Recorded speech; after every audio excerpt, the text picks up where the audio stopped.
This kind of ties back to that idea that was it Barry Schwartz? Is he the guy? I'm going to look it up really quick. Is it Paradox of Choice? Yes.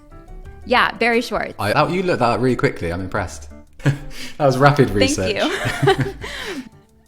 Welcome back to Evolving, the podcast designed to help you strive, thrive, and optimize. Today, I'm here with Ricky Derisz, the author of Mindsets for Mindfulness and the creator of MindThatEgo, a new paradigm for creativity, consciousness, and human potential.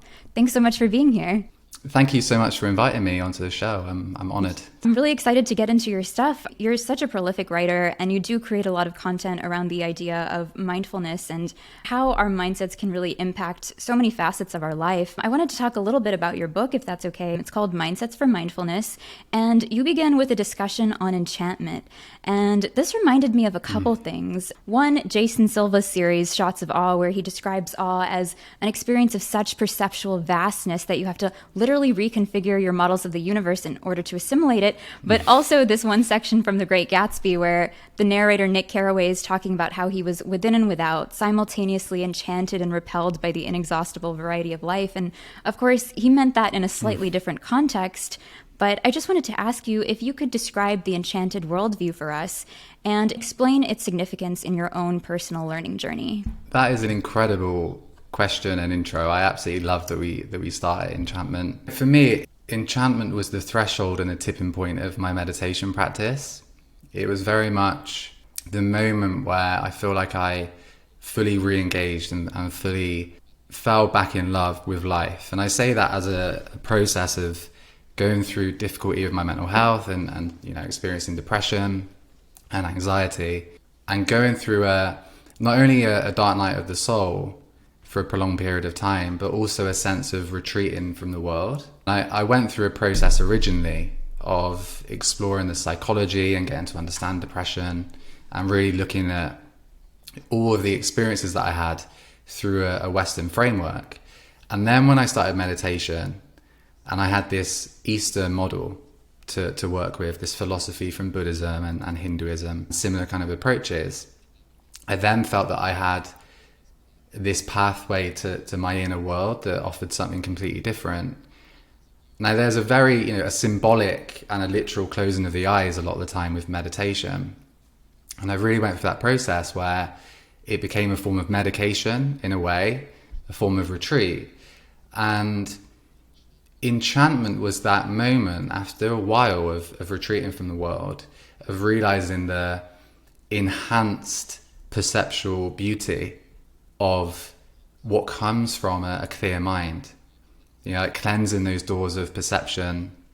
I think Huxley, it's a book by Huxley, like cleansing the doors of perception and seeing what lies beyond your perception of the world from the mental chatter, the kind of emotional clouding. So for me, it really is a rediscovery of not only the beauty and the potential, for all with the universe around you, but also the engagement and the interaction. And that was a big thing for me, this like synchronistic dance of mind and matter that defied all previous laws of my understanding of the nature of reality. And when those things coalesce and combine, that's the real embodied experience of a reality shift.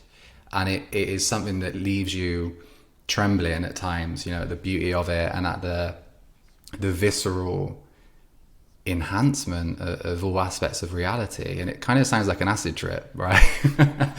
and it does have that parallel to psychedelic experience. I love that you talk about this convergence of mind and matter. In your view, what is the mind-body connection? Should there even be a distinction between mind and body, or is it all part of the same process? For me, this exploration of consciousness, which started with meditation, kind of directed my curiosity also towards the scientific and looking for alternative approaches to describe consciousness, to describe emotionality, to describe the self, and just to see really if there was anything that could align these non-dual approaches of oneness and interconnection with the scientific and the more material approach. And for me, like looking at and understanding consciousness as a hard problem of science it really made sense to me as like, oh, there's not a definitive answer. Like for some reason, I always just bought the assumption that consciousness arises from the brain, that it's a byproduct of a biological process. And the more you go into meditation and into the self, the more you begin to realize that that doesn't quite explain a lot of these, extrasensory perception, experiences of oneness, mystical experiences in general. Even, anomalies that are so common for the majority of people, yet they still are outliers in terms of that material paradigm. So in terms of the mind body, for me, it's a case that my understanding is that we are part of an interconnected consciousness. We can call that consciousness Brahman, we can call it the universe, the great mystery, or God, to avoid the stigma around that term. That we have within us an essence of that aspect of consciousness. And from that essence, if that was like the truest essential part of ourselves that is completely the same throughout the universe, and I'm saying this also, this is speculative, this is just me trying to talk through it, the soul is more of a unique blueprint that lies outside of the material, and there's like a funneling that kind of builds and builds, and mind itself is something that I believe is personal and universal. I believe that mind is individual and we have our own psychology, but the more we expand our awareness, we expand into almost a universal mind. And I know there are a number of theories in quantum mechanics, for example, around the universe as mind. And I don't know if you saw this, there's a beautiful study around the similarity between the structure of the brain and the structure of the cosmos.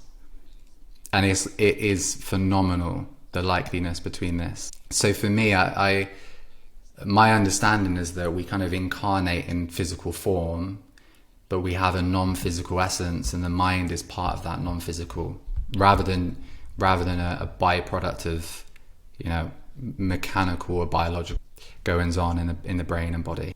I really love that connection to psychology that you mentioned, because I do think that our models of consciousness do have a bearing on physiological processes too, and even the way we approach health and disease. I did want to talk a little bit about models of depression, which is something that you recently covered in some of your online content. Earlier this year, a review had been published in the journal Molecular Psychiatry stating that depression is likely not caused by a chemical imbalance, and the authors, they had pointed to research comparing levels of serotonin and its breakdown products in blood and brain tissues, and found no difference between people who suffered from depression and healthy controls. And they also cited studies where artificially lowering serotonin levels didn't seem to produce depression.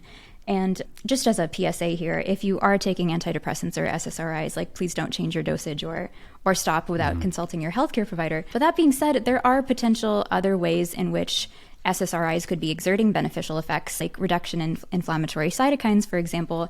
I've always personally been of the belief that depression is likely a symptom rather than a disease in and of itself. And this is obviously informed by my own personal experience, but also my working knowledge of chronic diseases and what I've observed in the Spoonie community. And Spoonie is just a term for chronically ill people in general. In my view, depression can be the result of neuroinflammation, gut microbiome dysbiosis, nutritional deficiency, hypothyroidism, heavy metal exposure. I think that the causes are numerous and manifold. And I sort of also remember this one bit from this book, The Fault in Our Stars, where I think the narrator Hazel says that depression is not a symptom of cancer. Depression is a symptom of dying. I mean, it's heavy, but also it's profound in a way. But given the importance that you place on consciousness in your daily work as a fundamental part of mental well-being, what do you think about the potential for things like psilocybin or other psychedelics for treating depression and maybe alleviating some of the worst aspects of it?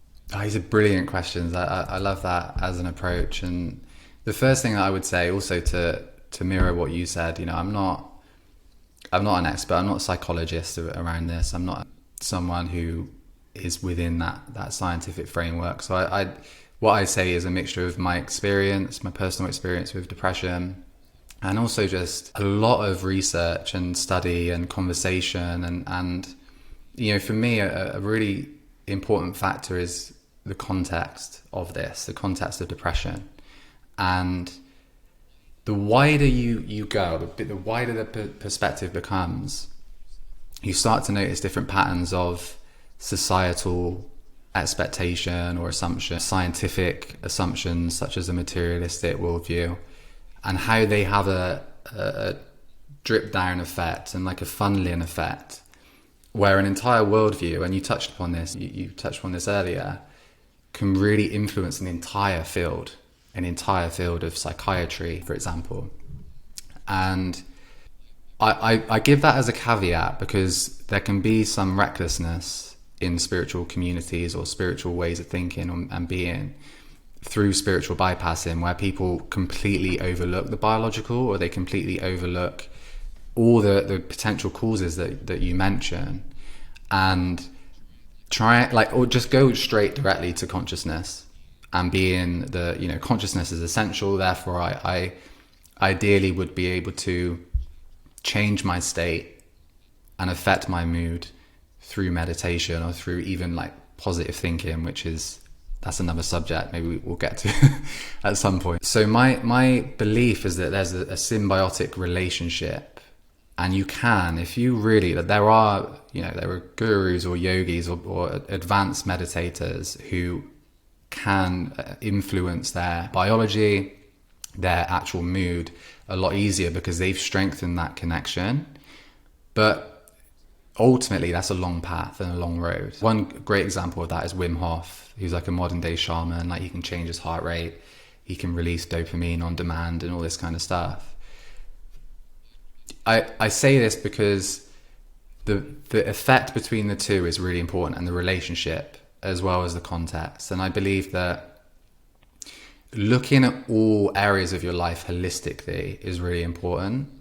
And I see great potential, in the understanding that we have around nutrition and the gut biome and psychedelics, for example. Psychedelics in particular are really interesting because they have that ego dissolution element. They have that ability, and this is something that can take years and years in meditation. It's almost like you can just jack straight into that advanced state, and that can have a profound effect in terms of someone's worldview. Or they might have an embodied mystical experience, and that can really shift the entire context within which the depression is felt.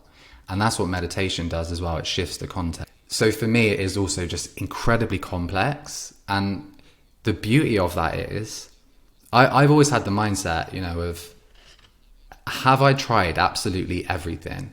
Because I've been, I felt defeated so many times in this journey with depression. And I always would come back to that. Like, have I tried absolutely everything? Is there something else that I can try? And I feel like that's a really empowering approach, because it allows people to say, well, there are infinite opportunities to try. And not to judge that, not to judge if it becomes chronic, as it was for me, or if it feels like there's a lot of resistance towards those kind of symptoms, but to just always look at the opportunity to try something new. And for some, it might be psychedelics, for some, it might be meditation, for some, it might be a change in diet, but for everyone, it's going to be a multitude of different things. And I think ultimately, having the awareness and the curiosity towards it is a really big shift in the beginning, to start trying to understand it rather than see it as just a disease or just an illness, to be curious towards it. Absolutely. And I love that you touched upon the holistic aspect of it, because even the authors of the review were stating that if we consider depression to not just be a chemical imbalance, that actually might provide more hope for patients, because, as you're saying, there are more routes, more avenues to investigate if you're not seeing progress with SSRIs or pharmacological intervention, for example. There could be so many other ways. There's a multitude of avenues that you could continue to pursue. So I do think that there is a redemptive message. There is a message of hope that, just because your depression didn't respond the way someone else's did, doesn't mean that you can't find a solution. That doesn't mean that you can't find a way out. And I very much do identify with a lot of these aspects. Personally, having struggled with depression for about 6 years, this was in the aftermath of a prescription medication error. And for me, the solution was very much diet oriented and focusing on the gut microbiome. But yeah, I think finding your root cause can really be quite instrumental in getting on the path towards healing. I wanted to go back for a second to what you said about societal expectation. And you recently talked about The spiritual but not religious label as applying to people who break away or don't resonate with conventional religion and prefer to explore spirituality on their own terms. In your view, what does it mean that more people are identifying with the spiritual but not religious identifier? And how is that changing the way we interact with one another? How is that changing spirituality? How is it changing society? Brilliant question. So the first place that I would go to with that is that there's a potential, and I think I touched upon this in that when I was exploring that label and playing with this idea of being spiritual but not religious, and kind of having fun with that.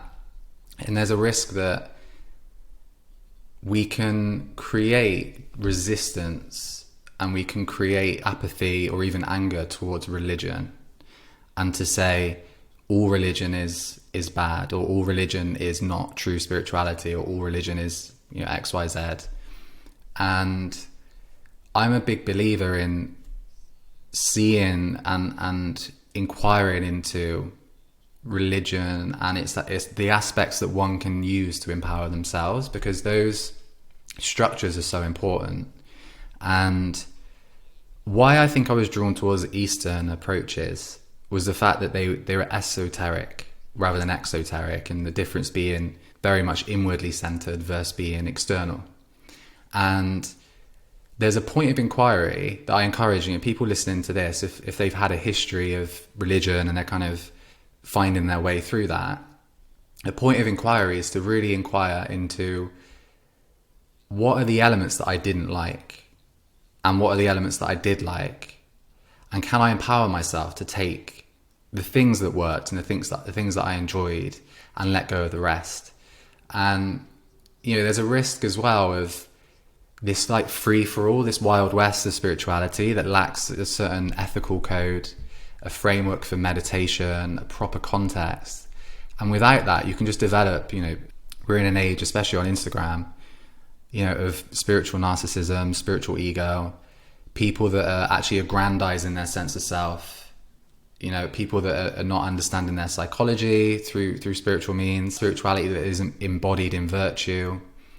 And there's almost just as much implicit dogma of that this is spirituality on your terms compared to historical religion as well. So it's really a fine balance, and it comes down to empowerment of the individual and empowering spirituality. And I can say this, hand on heart, that it's an inward connection to something greater than yourself. And that is something that's been disenfranchised for thousands of years, and power has been taken away from individuals and placed at the hands of those high ranking, in different institutions.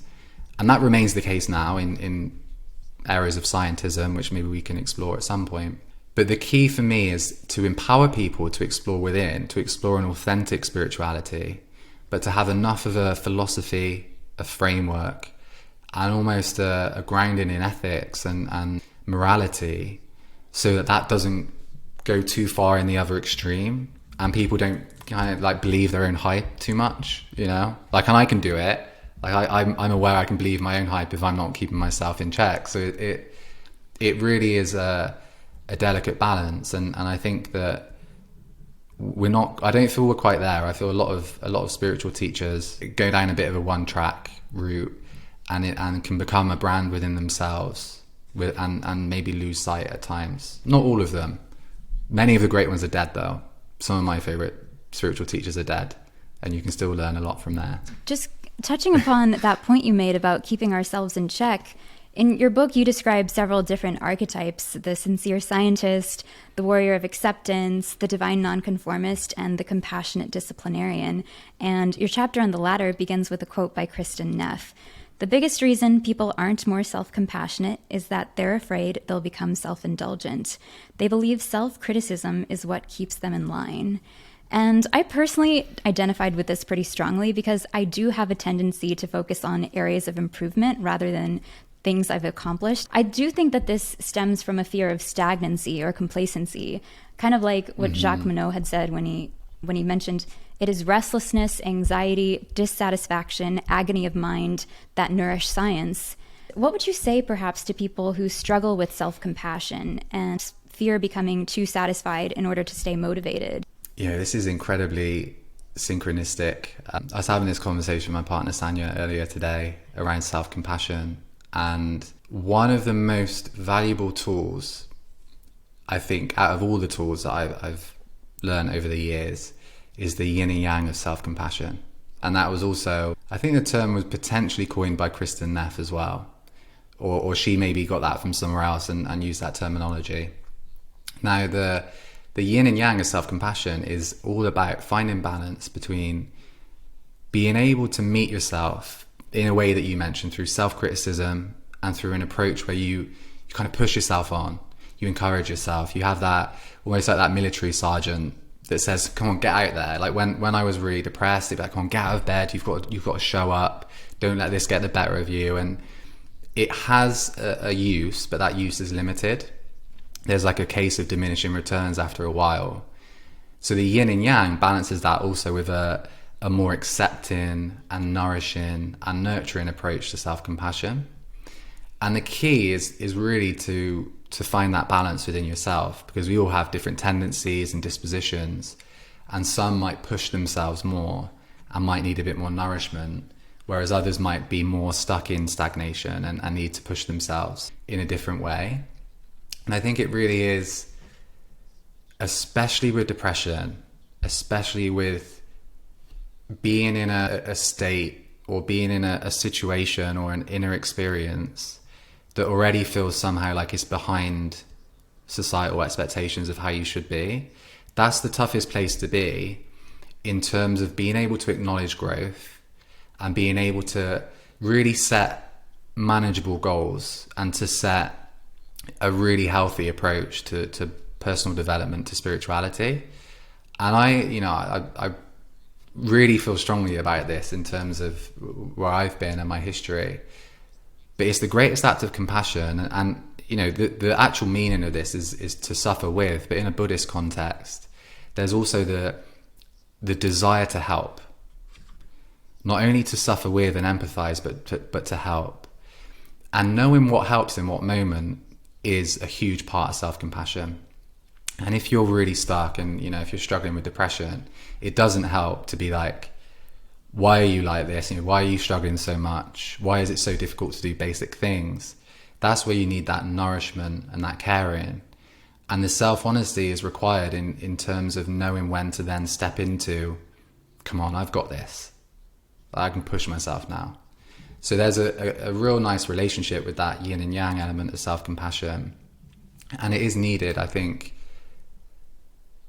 The Kristin Neff also, she's done research that shows, like a lot of research around this, that shows that a self-critical inner voice doesn't actually lead to more productivity. It's a myth that we've internalized, and that self-compassion actually allows you to be more productive. Even just if you think of it like in terms of perfectionism, creative output, if you're really critical, you can diminish that through a self-ification almost of these different areas of expression. So yeah, I like that you asked that question, because that tool for me is so powerful, and it is a matter of trial and error over time. Absolutely. I love that you alluded to the importance of self-knowledge and knowing how to help ourselves, because I do think we are in the best position to know what is or isn't going to help us in any given moment, just because we've lived with ourselves our entire life. So we know what our triggers are. We know what makes us feel better. So I think it also kind of goes back to that idea of self-soothing, and knowing how to do that for oneself is really important, especially in hustle culture and all the distractions that are constantly presenting themselves. I did want to touch upon your mention of empowerment of the individual. You've previously mentioned the importance of intrinsic motivation and the dangers of waiting for someone else to validate your potential. And this kind of reminded me of a few things. One, Admiral Grace Hopper, when she said, it's easier to ask forgiveness than it is to get permission. Just that idea of not waiting around for the bureaucratic red tape to clear. If you want to do something, just go ahead and do it. And if you need to ask forgiveness later, do that. But waiting for permission you'll be waiting forever, essentially. But this also reminded me of something that Naval Ravikant sometimes talks about, which is that idea of permissionless leverage. And the basic idea behind permissionless leverage is that you remove the barriers to entry and you build products that work for you while you're sleeping. And he cites two prime examples of code and media as being like the foremost relevant examples that are applicable to modern society. And you also talk about, the importance of not waiting for things. Like you can create an app without a degree, you can produce a film without a studio, you can publish an article without a literary agent. How can we leverage this intrinsic motivation to accomplish our goals? Even though, this is arguably a riskier path in some ways, there are parallels to the entrepreneurial spirit in terms of having that intrinsic motivation, pursuing things even though the payoff might not be in the near future. The very nature of intrinsic motivation is incredibly valuable, and it does link quite strongly to values. It links to values in that if I'm able to create in my life a number of goals or a number of activities that are rewarding just for their own sake, then I can integrate that and I can start to learn about myself, and I can, at least in the beginning, start to add different elements that are meaningful regardless of the outcome. Now, regardless of the outcome is so important because we do live in a time where everything is outcome orientated. It's really difficult now to avoid, if you write, it's all about monetizing your writing. If you produce anything on YouTube, it's about getting a million followers and making money through that. It really is very much focused on what comes from that. And this is stretching me a little bit because it was a while ago that I really explored this. But again, the research shows that intrinsic motivation is far, far more powerful than extrinsic motivation. And extrinsic is the classic reward of money, fame. It can be a state. It can be egoically rewarding through status and that kind of thing. Intrinsic motivation is doing something for the fun of it. Now, a lot of times in life, we do have to tether and balance between what is practical. And there are times where finding that balance between the extrinsic, like I do see it as a balancing act where, for example, if you're in a situation where you're well rewarded financially to write on a topic you're not so interested in, you're going to have an intrinsic element of enjoying writing, and the extrinsic is going to make you more likely to write about a topic you're not so interested in, because there's a balance of, okay, I get the intrinsic reward of writing, and I also get the extrinsic reward of money. Intrinsic motivation, though, is absolutely essential to self-start and to nourish any creative outlet, to build any venture, because it's a long path of, in all honesty, it's a long path of rejection. It's a long path of feeling like, are people resonating with this? Like you mentioned in the beginning, I'm a prolific writer and I write a lot, but that also means that there's a lot that I'm in a relationship with an article, right? And it moves through me and it's something that is meaningful. I'm very lucky that I get to write about topics that I'm passionate about, and self-development and spirituality. But so often it can feel like they go into the ether.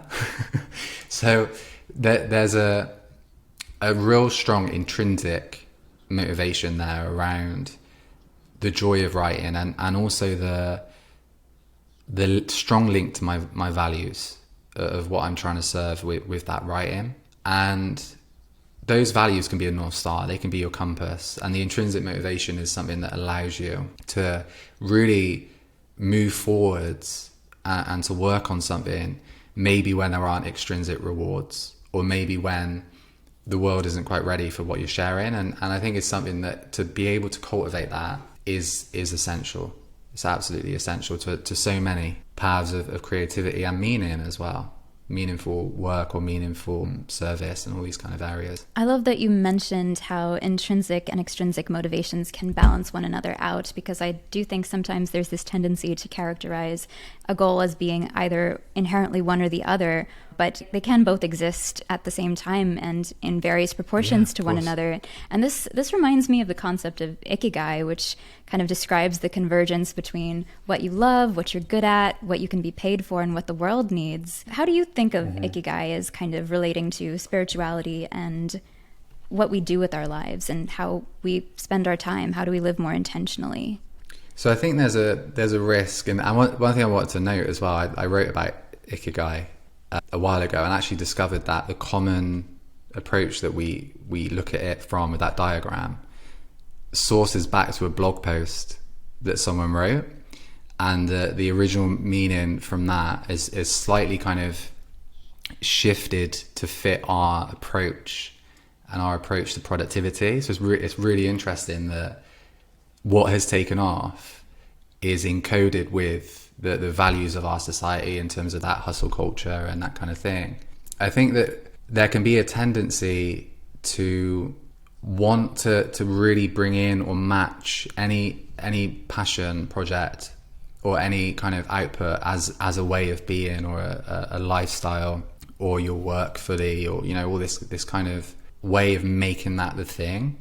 But I think there's great value in reconnecting with meaning and purpose as really the small things in life, and that intrinsic reward also, but not I guess what I'm tapping into is there can be quite a grandiose drive, and I say this, I can relate to this with MindThatEgo and what I'm doing as well.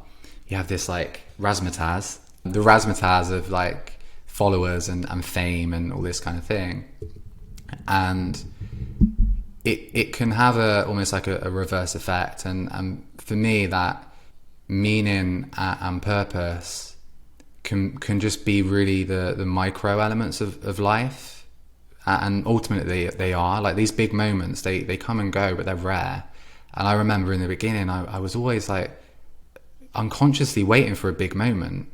And that, if you just think of the mindset of that, the approach of waiting for a big moment, you're already implying that the current moment's not big, it's small, and that is somehow diminished compared to like these peak experiences.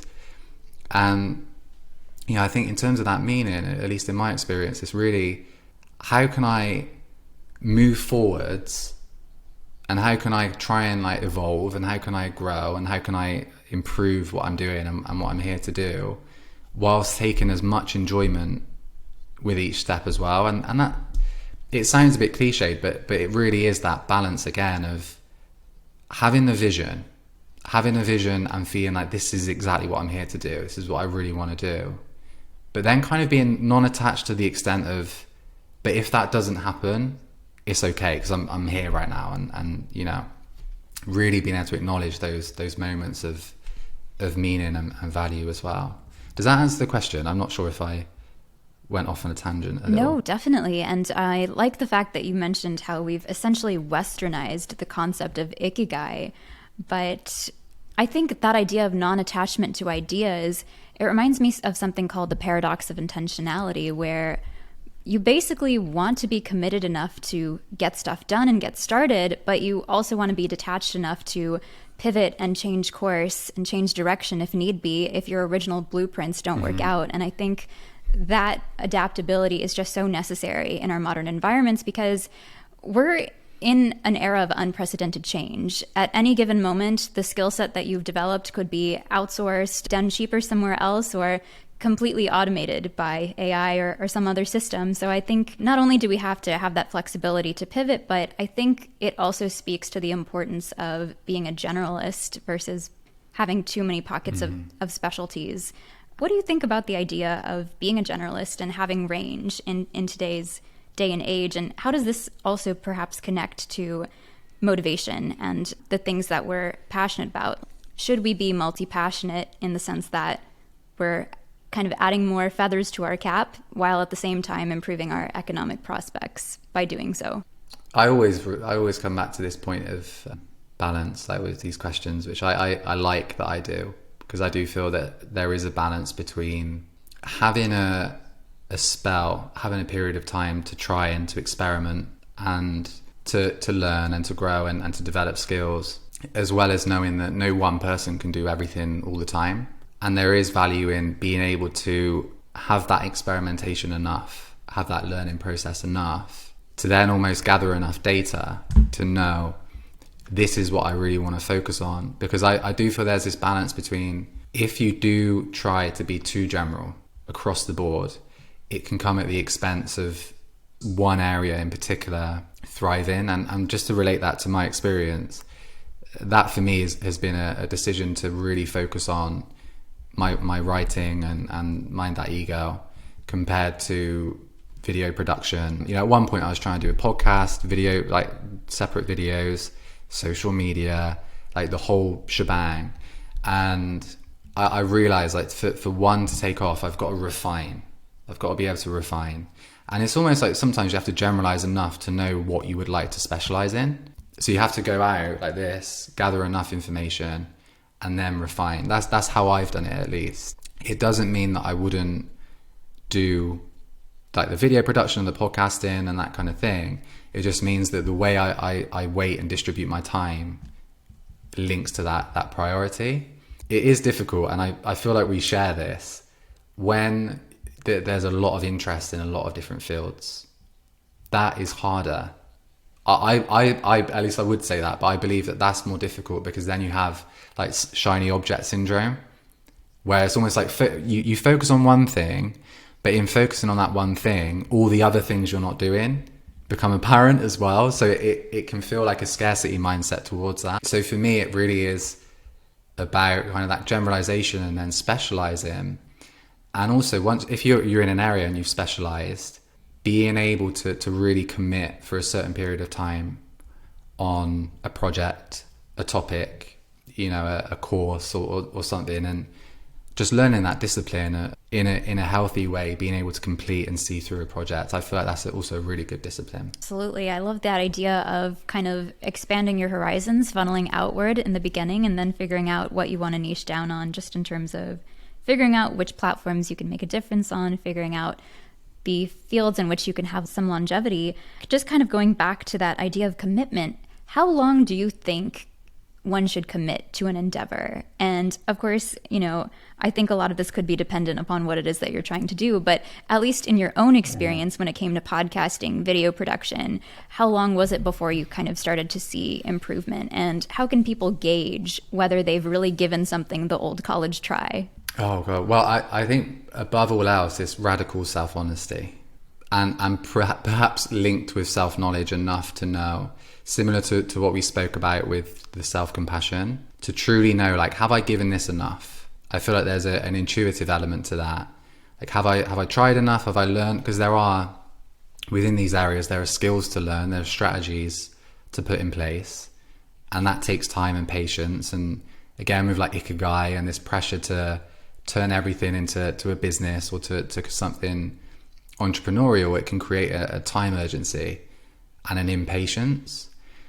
Again, and this is all linking together nicely, like if you link that to intrinsic motivation, if you see everything as process and everything in evolution, it makes it easier to say there are no losses if I do see this through, if I follow something. You know, for me, it's been a case of really like understanding the sunk cost fallacy, you know, which is that there's a psychological cognitive distortion around committing to something and then over committing because of the investment that you've already made. I'm seeing that as like a good safety net, right? I know it's possible I could overcommit. What's my constitution? Like, do I generally overcommit to projects or do I undercommit? Like, and understanding where you are as you go into that, and then being self-honest. But I would say that it depends on what the venture is. But for me, I'm like, I don't have a choice. I don't have a choice to write. I don't have a choice to have ideas. They're there. They're not going away. I've said multiple times, I'm done with MindThatEgo. I can't do this. Like, it's too much effort. You know, I've been in that space, and then the ideas are still there. And I'm like, the only way I can work with this is to channel it. And that was like both terrifying and liberating at the same time. But there really is like this approach of it takes time and discipline to nurture anything, you know, and the question is, within the process, what's being learned? Is there a sense of overcommitment? It is what I'm learning and moving towards genuinely a heartfelt goal, compared to like an egoic, I'm starting a podcast because I want to have a podcast that makes a lot of money and it gets me fame. Like, this is obviously an unconscious process. If you compare that to, I want a podcast to have interesting conversations with people, to put it out there and maybe help people change the way they see themselves in the world. And if you can identify that, it really makes the whole process a lot more rewarding as well. So in terms of an actual time frame, I think it really depends. But we do, and I talk about context, and it's good to know the context that we're in, of like this disposable throwaway culture, even with relationships. Like, we live in a culture where if relationships hit a bumpy road, oh, that's a red flag, where in reality, all worthwhile relationships do take, time to nourish, time to create understanding and work on communication. The sunk cost fallacy, of course, is staying in a relationship that's not okay to be committed. So that's a bit of an abstract answer, but hopefully there's some insight in there somewhere. Definitely. And I love the tie-in back to human relationships and almost, the frivolity that we assign them in the modern age. I think there is this tendency to regard them as more disposable than was the case in the past, or at least that's the idea I get from older generations. And it seems that the paradox of choice is in large part driving a lot of this change in behavior, just the idea that there is something better out there. And Barry Schwartz does talk about the idea of satisficers versus maximizers, and that if you are a maximizer, always chasing that proverbial holy ground, that you might be missing out on something that's quite good.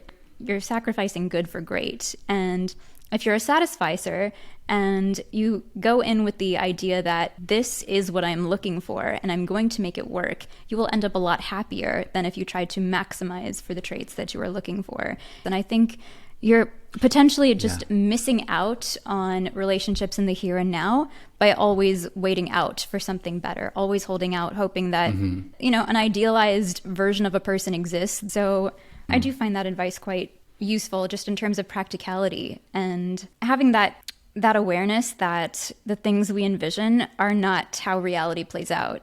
The thing that comes to mind is, and what you touched upon here, is you've got to be able to self-assess enough to know when your expectations are healthy.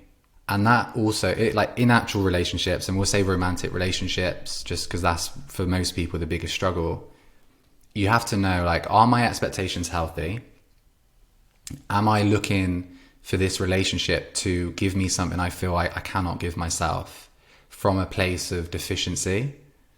And to be able to balance that with, this is a tangent I could go off on now. Yeah. I can feel this tangent around projection of the romantic idea and how if you see all relationship as an opportunity, it's all an interaction, it's all a kind of interaction of your own emotions and that person's emotions, their psychology, your psychology, their communication style, your communication style. But we live in such a polarized world. That's the lens we see everything through. But even relationships now are they're either good or they're not. You're either with a narcissist or you're not with an empath, according to online talk, because I don't ever see narcissists talking about empaths in articles. It's always the empaths talking about the narcissist. But there's this binary approach rather than really, and that's what the idealized image can create such narrow confines. Now, the trouble with that is that most people, they don't practice being able to express their needs in a way healthily to really understand, is this expectation okay? So there's actually a balance of healthy expectation and unrealistic expectation. And you need time in a relationship to learn that. And I think ultimately in all relationships for me, my social circle has shrunk a lot over the last few years because of my focus on work. And that's actually caused me great pain. I have had to let go of relationships, and it's been quite heartbreaking for me to do that. But there's been an inner process around what can I offer? What energy do I have? Are these relationships matching how I've changed? And I think for a lot of people on a process of personal development and growth, that's one of the biggest challenges, because your expectations change, and your self-understanding changes as well. But ultimately, for me, it comes down to distill in what values are important. And like, you know, things like honesty and respect and openness, you know, they're things you can ground in, rather than like the superficial or the, you know, the way that we might view what a friend or a partner looks like, or what they do for work. But if we can reintegrate like shared values and understanding. I think there's a lot of good stuff to unpack there. I do like the mention of narcissism and that sort of polarity as being very, very prominent in the conversation nowadays. Sometimes I feel like the word is maybe used a little bit too liberally, in the sense that I think we probably all have a little bit of narcissist in us, and it's probably more a matter of degree than anything else. But I really also appreciate your discussion of verbalizing expectations, because I think this is something that we are not taught to do. If you're not taught how to do that by your family, you're definitely not going to learn it in school. So it is something that you very much have to discover for yourself. But it kind of does remind me of this discussion of effective communication versus protest behavior. And I think this was discussed in the book Attached by Dr. Levine, where he discusses attachment styles, but he also talks about the importance of communicating our needs effectively, in the sense that if someone is always making last-minute plans with you, protest behavior would be just ignoring them and hoping that they'll somehow catch on, but effective communication would be saying, I feel unsettled when you make last-minute plans with me, and I really would appreciate advance notice instead. So I think a lot of the time we're simply modeling what the adults in our life have done. So if our parents were really prone to protest behavior, we might also be projecting that in adulthood. And we might actually have to spend some time reorienting the way that we approach relationships in general. And I think, you know, just as much as learning, there's all these experiments in unlearning a lot of behaviors as well. And this actually kind of reminds me of another discussion of ask versus guess culture. And I will admit that I was squarely raised in a guess culture. And like a lot of this is also like a female coded task, the noticing behavior. And this is something Kate Mangino talks about in Equal Partners, just the idea of anticipating needs, being able to know what someone wants before they even ask for it.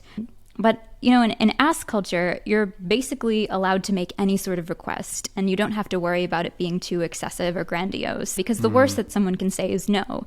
But in guess culture, you're supposed to gauge whether your request is appropriate or not. And I think in general, the West is more ask-oriented, and I think Eastern culture tends to be more guess-oriented. And how would one go about navigating those two cultures, especially when one is perhaps of a dual identity, or of like a background where maybe your family is more guess oriented, but maybe your friends are more ask? And is it right necessarily to ask people raised in a guess culture to change, or should we kind of acclimate depending on the situation or the context in which we find ourselves? I can only answer as someone who's massively stumbling my way through relationships, and, you know, trying my best to to live and apply and embody, you know, a lot of stuff, and feel like I fail a lot of the time, and I don't quite get it right. But I do feel that I relate it to my relationship with Sanya,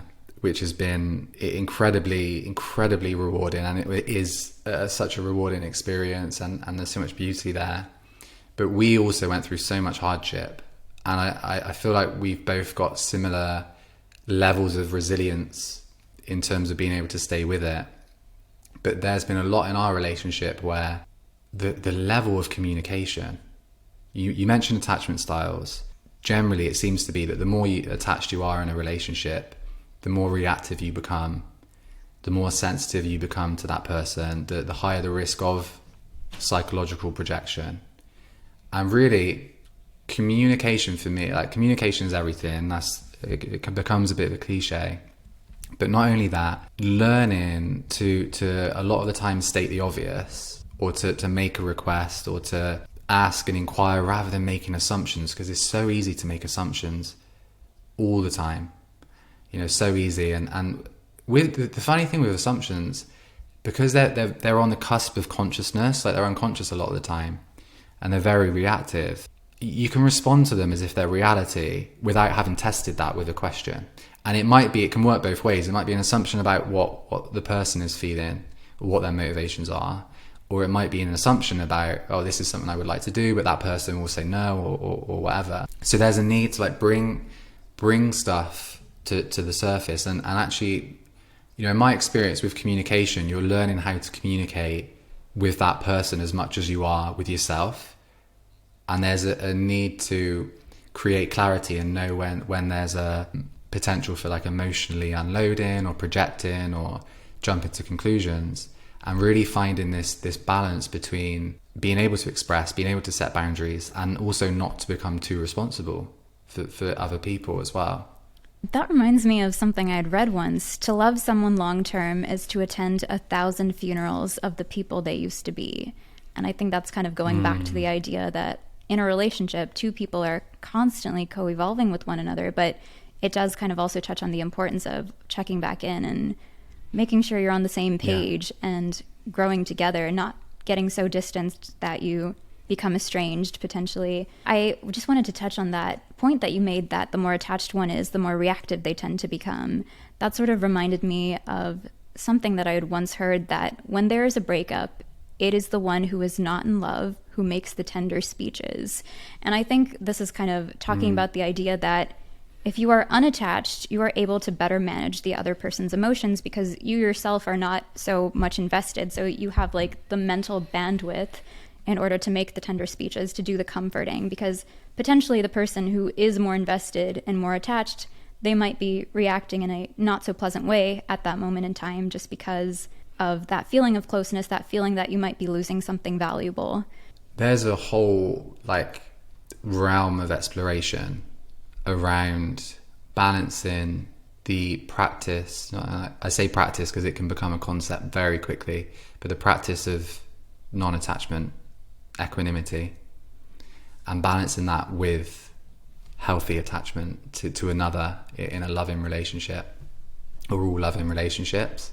And the level of almost like self-deception, but also this dance between there has to be a willingness to dive into your own depths and into your own heart, and the expansion of love in loving someone, in my experience, that can also bring up all the wounds and all the kind of protection mechanisms around the heart. And it can be terrifying. And for a lot of people, it can be easier to keep a distance rather than risk that heartbreak, rather than risk feeling like this is something that I cannot lose. And there is that real delicate balance between autonomy and interdependence, and the willingness to open one's heart to another, and to develop intimate relationships with people. And you know, that is, for me, that is the most difficult balancing act, without a doubt. And again, knowing your disposition helps. If you know that you're more avoidant, you can work with that. If you know that you're more anxious, you can work with that. And it's finding within, ideally each person would also do the work in communication and the inner work to know, oh, I am expressing because I'm anxious, because I can feel this coming up, rather than projecting, why did you not respond to me in however long, but to be able to say, I'm actually feeling some anxiety around not hearing from you. I don't want to make that your fault, but I just want to express it. And there really is that balancing act. And I feel that with spiritual practice, it can be easy to avoid intimacy through the spiritual ego of I'm non-attached. I do think there is this tendency to want to always be independent, even when we are in a relationship, but I don't think that's necessarily pragmatic. So I very much appreciate this discussion around balancing autonomy and interdependence. And we often hear codependency as being a negative thing, but I do think that there are unhealthy forms of it, but I do think a certain amount of codependency is only natural. And I often think of interabled relationships, especially when I'm thinking about the idea of codependency, because a lot of the time there is this idea that two people should be completely self-sufficient and not rely on one another. But everyone relies on someone to some extent. The very first relationship that we enter into, that with our mothers, is a codependent one. We're completely reliant. Our very existence is predicated on this codependent relationship when we're born. And I think it's quite natural, and I do think it's kind of counterproductive to want to avoid this dependency from forming with other people. But I do think that, there is sometimes an air of ableism to the idea that we should always be fully self-sufficient, because none of us make it alone. Everything we do, we're reliant on other people for like the food that we eat, for the shelter that we inhabit, everything that we use, everything that keeps us alive, that was due to the work and efforts of other people. And for sure, in relationships, you will establish some degree of dependency. I think that, especially when it comes to things that certain segments of the population live with, like chronic illness, I think the idea that you must be self-sufficient is a little damaging, because it perhaps makes people think that having these needs makes them less than or incapable of love, or the fact that they are somehow unworthy because they might need to be taken care of in some way, shape, or form. But truthfully, all of us need to be taken care of in some way. And I think with chronic illness, it just presents in a very specific manner. But I mean, you see it all the time. People who are in relationships where chronic disease does present itself, and even if it's not at the beginning, it can arise later down the line.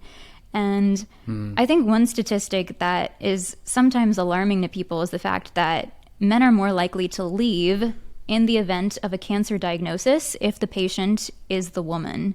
And I think this, again, is kind of like going back to this idea of predefined gender roles. And is this the result of social conditioning? Do you think that that certain genders are better equipped for caretaking, or is this something that anyone can learn? I'm definitely on the threshold of my embodiment, I think, with this. It's really important, the topic that we're discussing, because it's so easy in our culture.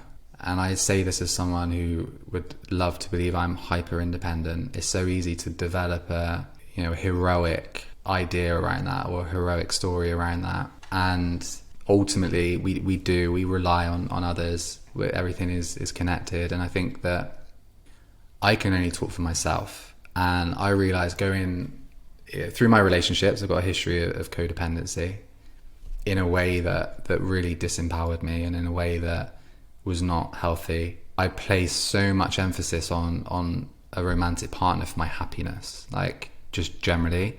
And it led to a lot of addictive behaviors. It led to a lot of low self-worth and trying to essentially boost my self-esteem through my relationship. Now that's not healthy. The trouble is, in identifying that and then entering a relationship with that awareness, there can be a swing in the opposite direction and a sensitivity to anything that might look like codependency. So I've experienced that of, how do I find that balance? And when am I swinging into more like hyper independence? That links to me, it links to caregiving, in the sense of there is a mutual support element to relationships, and having, there's a humility in asking for help. There's a humility in leaning into someone. And it really comes down, I think, to the individual to know what their constitution is, and not to conflate codependency, because this is now in the collective consciousness, and it's also become its own thing, its own entity. So people are aware of that, and then can conflate, there are going to be ups and downs in life, and the condition of fleeing is a sign of anxious attachment, and noticing a flee mechanism. Oh, this person's now too dependent on me. So really, it's a process of self-honesty, self-understanding, and finding that through relationship. In terms of gender roles, for sure, there are stereotypes around that, in terms of the woman being more nurturing and supportive in certain ways, and the man being more stoic, and not opening up in certain way emotionally, and the damage that can do as well. So I think, I don't want to give too much of a specific answer on this, because I'm certainly not overly qualified to say definitively, but in my experience, it's part of the continuation of development, how you're relating to someone, and what is revealed through that level of relating also. And I can't talk for caregiving, other than a past relationship when I was with my girlfriend and her mum passed away, and there was a need to really step up psychologically, and emotionally. And I think there's great value in that, and great humility. And something that can lead to deeper intimacy. Codependency doesn't tend to, it leads to greater dependency. So that's maybe one way to define it. Is this behavior leading to more dependency emotionally, or is it leading to more intimacy? I love that distinction between whether you're attracting more dependency or whether you're attracting intimacy. I think being dependent can be liberating in a way, just in the sense that if you surrender yourself and feel that you are in a safe space, that you are secure, that can often allow you to do so much more, just because allowing oneself to become dependent can free your energy up in order to look outwards and even do more from a societal standpoint. And it sometimes seems like running away from dependency is basically shortchanging ourselves that opportunity to have that bond whereby you and your significant other can then go out and conquer the world together. And the fact that if you're not ever willing to lean on anybody else, you wouldn't experience that benefit. Because it's like it's mutual support, right? And feeling like you have someone in life that is there through the good times and the bad. And you think of like traditional vows of in sickness and in health, you know, and this idea of growing with someone. And I think, again, like all this stuff, rather than it being polarized between dependency and independency, to have enough understanding to be able to break that down into all aspects of what do I need? Because that's the trouble with codependency. A lot of people that are codependent, they don't know what they need because they're so used to adapting to their partner and knowing like, okay, this is what I need. And from that place, how do I communicate that? So this relationship is matching and there's a compatibility in terms of that mutual support. And like you say, if you can identify a joint vision or a joint sense of this is something to aim for, that is incredibly powerful in any event, like be it romantic, but even creative, like working with someone creatively, being able to have an emergent quality when more than one person meets and have an emergent quality that is greater than the sum of individuals. And I think that applies across the board. And a lot of the time, to know the irony is, to know healthy dependency, you do have to maybe retreat. I've had to really like retreat inwardly to then re-emerge and learn on the job almost, you know, like whilst in relationship. That's truly when you learn. You can have all the knowledge and all the awareness, but it's only in the relationship that you start to really learn.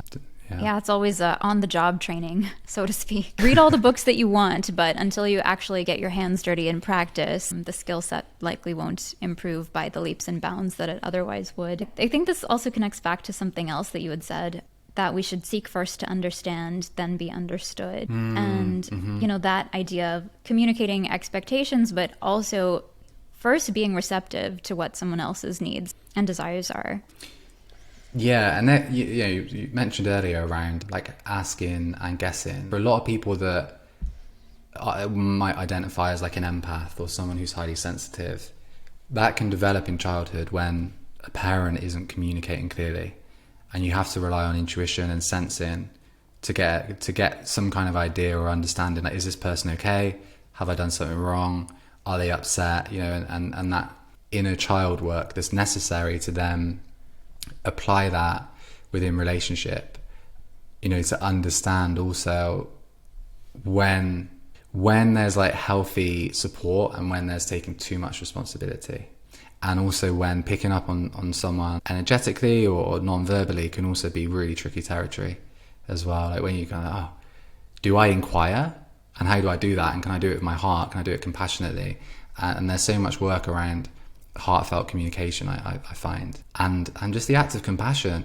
Like ultimately, you know, it's easy to convince yourself of your level of compassion when you're in meditation and you're at a Buddhist center, you're on a spiritual retreat or whatever. But compassion in the midst of an argument with your partner, where they're, you know, accusing you of something, or there's an element of judgment, or there's upset that you don't understand, to have compassion then, to try and sidestep the amount of emotional turmoil, to actually move out the way of that enough to reach into that person, is an incredibly humbling experience. But it's a real practice. That's the yoga of relationships. You know, this is recognized as potentially, and you do need two people to at least have that intention, but there's a yoga of relationships around learning to evolve and grow through those hardships and through one's own reactivity. And that for me has been really helpful, always trying to understand and then balancing that with honoring myself. And from an unbalanced place or reactive place, I can be too protective. And then I'm not in that space of curiosity, and I can defend, oh no, I feel like I'm definitely right in this moment. I'm definitely right, compared to, right, okay, I think this is what you mean by that. Can I understand? You know, and having that curiosity, that is incredibly humbling and a really catalytic, potentially spiritual practice or just self-development practice.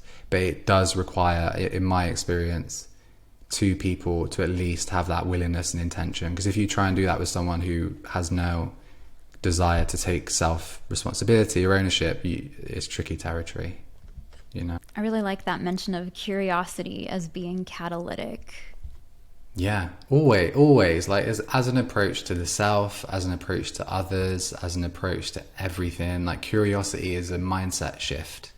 Yeah, it shifts you into, can I see new things about this experience? Is there more that I can create? Understanding, why is this experience making me feel this way? You know, and it just shifts your whole mindset, and it allows a lot more to emerge from there, and it's ultimately more resourceful. I like that I like that mention of willingness. That reminds me of an excerpt from Attached where they say that it's important to remember that even with effective communication, some problems won't be solved immediately. What's vital is your partner's response. Whether they are concerned about your well-being, have your best interests in mind, and are willing to work on things. Kind of just... I was going to say, you know, again, it comes down again to be able to see the values that the relationship offers. And one of the most powerful experiences I've ever had with Sanya has been when either of us is able to reflect enough, to have enough self-awareness to say, do you know what? When I said whatever I said, that was coming from this place within me, and I was being reactive, and you know, I could see how that linked to this assumption that I made, etc., etc. The power of that is most of us, to some degree, if we're doing the work, have an intuitive sense in these kind of conflicts. Like, oh, wait a minute, it doesn't feel quite right that they're saying that right now. And there's a liberation and an affirmation that many of us, you know, wouldn't have got in childhood.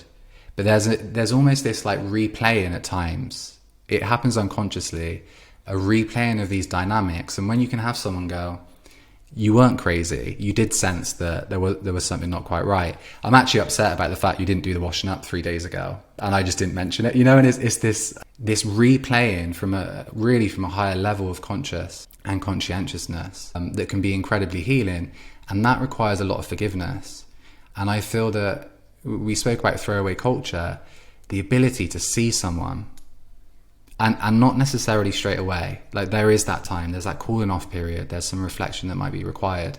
But to go, I get why they felt that way. Either because what I did, I can apologize for that and apologize in a heartfelt way, or why they interpreted things in that way. And there's an extension of forgiveness that ultimately is also forgiving ourselves, because we all have that potentiality. This doesn't apply to like a outright abusive relationship, of course, but you know, Sanya's seen me at my absolute worst. And I mean like my shadow, you know, when it's just there, and I'm like, oh man, there's this tragic irony a lot of the time that the people we're closest to in these relationships see the kind of the ugliest parts of ourselves, but that actually allows for a greater love if we can forgive through that, and we can say, do you know what? I understand, and I can see within myself those same mechanisms, and that is, again, is humbling. I've never been more humbled than I have in this relationship through processes like that. Aim for growth, not perfection. I think that's a really important message, because I think sometimes there's this idea that if we react from a place of reactivity that we've somehow failed, but that in itself is a growth opportunity, is it not? Yeah, so this is really, really important that you said that, because there has to be some kind of inner barometer of like what is healthy tolerance. And again, like I love context. So the context of understanding what is the tolerance level of society. Is there a potential I've internalized a low tolerance level? Is there a potential that my upbringing through certain dynamics has created a high tolerance to abusive or unwelcome behavior, or just a lack of respect? And knowing like there are all these behaviors or responses that are within my window of tolerance. Ultimately, sometimes there are going to be things that go outside of that. That's forgivable. Maybe there are some things that are not forgivable, and that's for each individual to know. But to be able to then express, you know, that crossed the boundary, and I cannot accept that behavior. But to have a zero tolerance, I think links in with this disposable way of viewing relationships, you know, and spiritual communities can be awful for that, because there's like spiritual ego around don't get angry or don't get emotional, when in reality, like that kind of love and relationships, they're based on emotional bonds. So you're going to have, you know, reactivity, and to be able to accept that whilst expressing boundaries and whilst expressing what is tolerable and what isn't, is also a great way to empower and to aim for growth over perfection. I love that idea, as well as your mention of just being seen. That kind of reminds me of something that David Whyte had written in a word meditation. He was talking about friendship here, and he said the ultimate touchstone of friendship is not improvement of the self or the other. The ultimate touchstone is witness, the privilege of having been seen by someone, and the equal privilege of being granted the sight of the essence, to have walked with them and have believed in them, and sometimes just to have accompanied them for however brief a span on a journey impossible to accomplish alone. But I've always really loved that idea of just bearing witness and that being the most important thing. And I know that, you know, for some people, perhaps mutual improvement is something that they aspire to, but I think bearing witness is just incredibly underrated. Yeah, I also love that you just shared a David Whyte poem. I attended one of his online events with Esther Perel not so long ago. I really love his approach. Yeah, I was really moved by that. Yeah, I completely agree. It is so important, you know, to understand the transformative impact of presence, you know, and that's something I practiced a lot in this relationship with Sanya as well, of like just being present to someone. Also, I don't coach so much now, but in training for a coach and in coaching people, it's incredible how much in just hold it. There's like a term, I'm pretty sure it's a spiritual community term of holding space. And, you know, it's just being present, being in your heart, being accepting. That allows for that inner resourcefulness in people to shift. And there's something incredible also, and I feel like it is really an advanced level of like yoga and relationships, but to be able to hold presence when someone else is projecting diffuses that. It's got nowhere to go, because we often dance this theater of conflict where one person's projecting and then another one's maybe justifying or also projecting. And if you have that kind of dance, it can just find its own loop and just continue on and escalate. If one person is able to stay present enough through that projection from the other can go nowhere, and it's quite incredible to witness that on both sides, where it's like for me, when I'm projecting, you start to, you know, I'm projecting right now, like Sanya's she's there and she's not really saying much back, and then I'm like, okay, I'm being reactive. And the same the other way, like you can see this shift in expression of again, it comes back to like what we've already mentioned, having tolerance. It's no sign of advancement to have zero tolerance to someone else's emotion. And there are groups out there that they have zero tolerance, right? People will occasionally get upset with you. People will occasionally get angry at you. Maybe it's not justified. You know, people will get frustrated or whatever. And the more you can tolerate that, I feel that there's more potential for harmony in relationships as well. Because that person feels more accepted in their frustration and in their anger and in their sadness. I really do appreciate that discussion on holding space and the ability to diffuse reactivity by being present. That was great. That was really quite. Quite the journey. Yeah, I wasn't expecting that, but I like it because it's very much for me like is so intertwined with the emotional aspect, and talking through it, it keeps me on my toes more, that kind of stuff. Definitely. Well, thank you so much for your time again. I really appreciate all of your discussions around enchantment and emotion. It's been enlightening, and please come back again. I would love to, and thank you so much. I also really, really appreciated all your questions and the level of thought and research and conscientiousness that you brought to this. It's been a real joy, so thank you. If you enjoyed listening, you can find the show notes for this and all other episodes at the Substack URL linked in the show description. You can also review the show on Apple Podcasts, Spotify, Castbox, or Podchaser. Thanks so much for tuning in. Until next time.